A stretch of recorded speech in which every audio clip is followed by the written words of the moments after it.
C'est encore Guy Lux qui invente le premier télécrochet de l'ORTF. Cette fois-ci en compagnie d'un fervent gaulliste qui a couvert, lorsqu'il était reporter, l'entrée du général de Gaulle dans Paris libéré en 1944. Nous sommes ici, et nous Raymond Marcillac. Alain Peyrefitte l'a nommé patron de l'information avant qu'il ne crée le premier service des sports à la télé. Raymond Marcillac, à vous de jouer. C'est comme à la chasse, je ne vous dis pas bonne chance. Comme M. Peyrefitte vient de le déclarer, le journal télévisé vous appartient, à vous, téléspectateurs. Avec Guy Lux, les deux hommes de télévision inventent Pampan.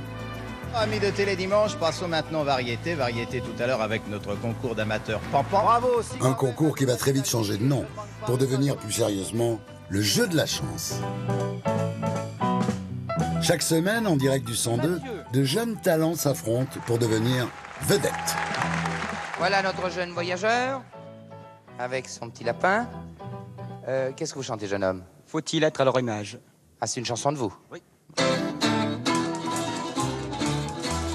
Faut-il être à leur image pour avoir droit à la vie? Faut-il être à leur image pour qu'enfin...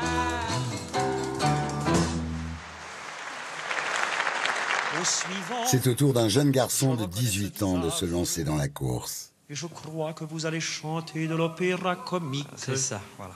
Oui, répondez-moi, l'air de la calomnie. Du Barbier? Quel est ton nom? Thierry Leluron. Thierry Leluron.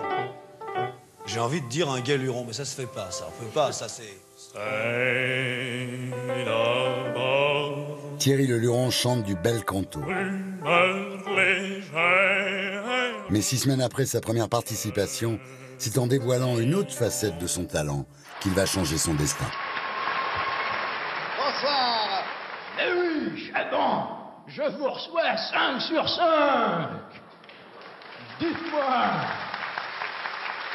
quand est-ce que Pompidou nous organise un référendum, qu'on rigole un peu? Novembre 1965, un match va passionner les Français à l'heure de la retransmission du tiercé. Comment se présente ce tiercé, Léon Zitrone? Eh bien, cher Raymond Marcillac, ce tiercé se présente bien. Il n'y a pas de chevaux qui est déclaré forfait. Deux jeunes chanteuses que tout oppose vont se livrer à un duel sans merci. Une Parisienne de Belleville d'un côté et une Avignonnaise de l'autre. Georgette Lemaire contre Mireille Mathieu. 5 semaines qui vont diviser la France. Et c'est Mireille Mathieu qui l'emporte d'un cheveu.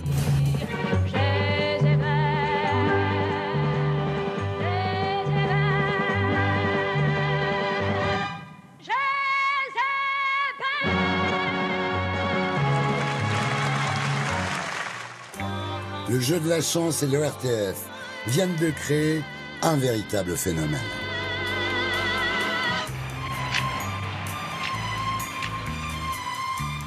J'ai rencontré monsieur Johnny Stark, qui est mon impresario. Johnny Stark, l'impresario star de l'époque, va prendre Mireille sous son aile et ce sera le début d'une longue carrière internationale. Que l'on touche à la liberté, et Paris se met en colère. Et Paris commence à gronder, et le lendemain, c'est la guerre. Paris se réveille, et il ouvre ses prisons. Paris est en fête, et Paris pleure de joie. Mais au cours de ce même mois de décembre 1965, se pose pour les Français une autre question. Monsieur le Président, pouvez-vous nous dire si vous comptez vous présenter à l'élection du 5 décembre? Vous le saurez, je vous le promets, avant 2 mois. La réponse, le général la réserve aux Français, le 4 novembre à 20h. En élisant le président de la République, chacun de vous aura l'occasion de prouver son estime et sa confiance à moi-même. L'ORTF a 1 an, quand elle vit pour la première fois de son histoire une élection présidentielle, au suffrage universel direct. 2 candidats vont alors se présenter devant les caméras de l'ORTF. Un socialiste déterminé. Ce dialogue qui commence aujourd'hui entre nous, je l'espérais depuis longtemps. Je suis candidat contre le général de Gaulle. Contre lui seul. Car lui seul compte. L'autre, c'est un centriste surnommé Dent Blanche qui va faire la plus forte impression. Reconnaissez qu'il est très difficile de parler de soi. Enfin, essayons. Je suis Jean Le Canuet. J'ai 45 ans. Je ne suis pas un héros de légende, mais un homme parmi les hommes partageant vos préoccupations et vos aspirations. De Gaulle est rompu à l'exercice télé. En 7 ans, il a fait 43 allocutions.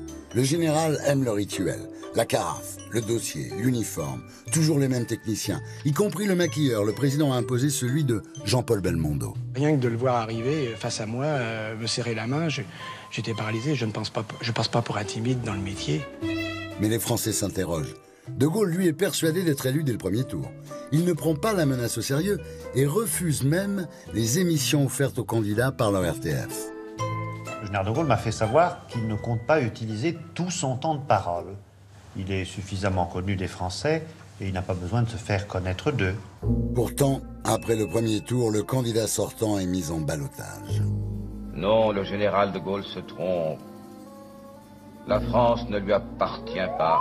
Il faut réagir vite et utiliser au maximum la télévision, où le général excelle. Et pour le rendre plus proche des gens, le chef du service de presse de l'Élysée lui propose qu'il se laisse interviewer par un journaliste. Le nom de Michel Droit est avancé. Mon général, c'est la première fois que vous acceptez de répondre sur l'écran de la télévision aux questions d'un journaliste. Très souvent, j'ai eu devant moi des journalistes par centaines. Mais enfin, il est vrai que cette fois-ci, en voilà un. Les Français ont souvent l'impression que vous êtes un peu au-dessus. On m'a prêté en effet ce mot que je n'ai jamais dit. Ce n'est plus le De Gaulle en majesté qu'on connaissait, mais un De Gaulle drôle et spontané. Et c'est la première fois qu'un homme politique s'exprime de cette façon. La maîtresse de maison, la ménagère, elle veut avoir un aspirateur, elle veut avoir un frigidaire, elle veut avoir une machine à laver. Et même, si c'est possible, qu'on ait une auto. Ça, c'est le mouvement. Et en même temps, elle ne veut pas que son mari s'en aille bambocher de toutes parts, que les garçons mettent les pieds sur la table et que les filles ne rentrent pas la nuit. Ça, c'est l'ordre. Et la ménagère veut le progrès, mais elle ne veut pas la pagaille. Eh bien, c'est vrai aussi pour la France. Il faut le progrès, il ne faut pas la pagaille. Les Français ont ce soir-là, pour la première fois, le sentiment que le président leur parle dans leur cuisine. C'est un coup de génie. Cela se solde par une victoire franche et massive. Charles de Gaulle, 55%. L'année 1965 se termine bien pour le général. Et 1966 s'annonce sous les meilleurs auspices pour un nouveau président de 74 ans. Une mini-jupe de